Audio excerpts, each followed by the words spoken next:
Hello everybody. Today we're going to take a rudimental exercise and turn it into something we can kind of use. So we're going to take a 13 stroke roll and we're going to twist it around a little bit. So instead of your traditional 13 stroke roll, which is where you move right to left 7 times with doubles, last one is a single. So traditionally it'd be 2, 4, 6, 8, 10, 12, 13. Or you could count to 7. 1, 2, 3, 4, 5, 6, 7.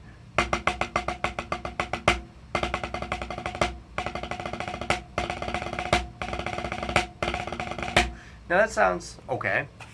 How we're going to use that, I don't know. You play around with it. You can use that, but here's how I like to think about it. Let's think about it as groups of 6s and then a single. So instead of a one big group of 13, think about it like 6 and 6, which obviously gives you 12, and then add that last single. So when we do that, we could turn it into 16th note triplets, which will fit nicely within your 4/4 grouping. So it'd be the 3 and the and would each get a triplet, and then the 4 and the and would get a triplet, and then that last one would land on 1.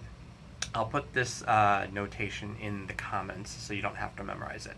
And now what we're going to do with this is we're going to invert it, which means we're going to put the first set of rights, we're going to split them up. We're going to put the first right in the beginning, we're going to put the second right at the end.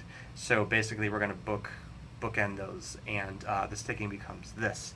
So it's going to be right, left, left, right, right, left, left, right, right, left, left, right, right. And what I'm doing is on the first group of 6, I'm accenting that first right.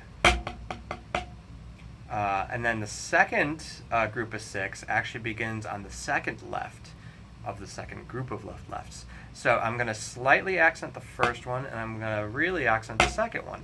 And I'm going to do that by dropping the stick, boop, which will then push the fingers open, slides open, slides up this finger here.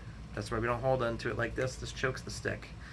So it's going to slide up, it's going to pull the fingers open, and on the way up, as I feel it pulling my fingers open, I'm going to snap it back. And what that's going to do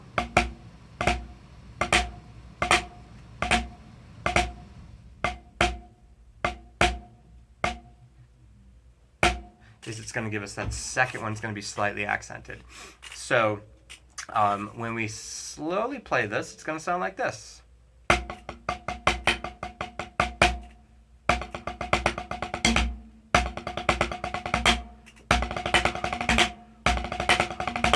So I like to play this in a jazz situation. You could also play it in a rock situation. I'll show you how to do both. So a real easy way to play this would be right hand on the right cymbal. You're going to accent the first one. And then bring it over to your snare drum. So.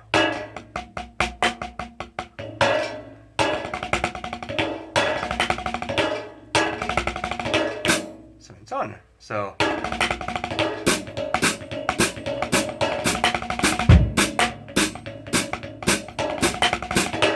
So and so on. You could obviously play this around the drum set too. Just showing you what it. That wasn't it, but that's okay. So and so on. You could also play this in a rock situation. Once again, it would be, you can play it on any beats, but 3 and 4 work the best. So 1, 2, 3, 4, 1, 2, 1, 2, and then that last one begins the 1. So 1, 2, 3, 4, 1, 2. That would be the 1. 2, 3, 4, 1, 2.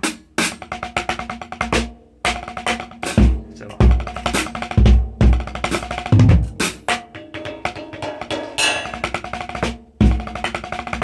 and then once you get the hang of that, then you can start putting those accents in different places and kind of flowing with it. An exercise you could do with this is instead of stopping on the 13 would be to continue that pattern. So.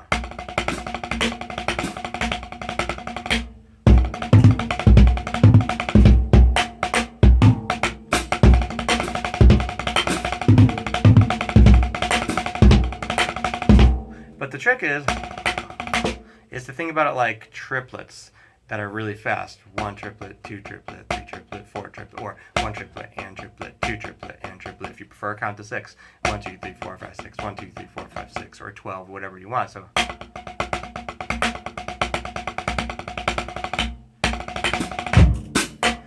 So and so on. Anyway, I hope that made sense. I'm going to put this in the comments. If you have any questions or concerns, you let me know. And we'll see you next time. Bye-bye.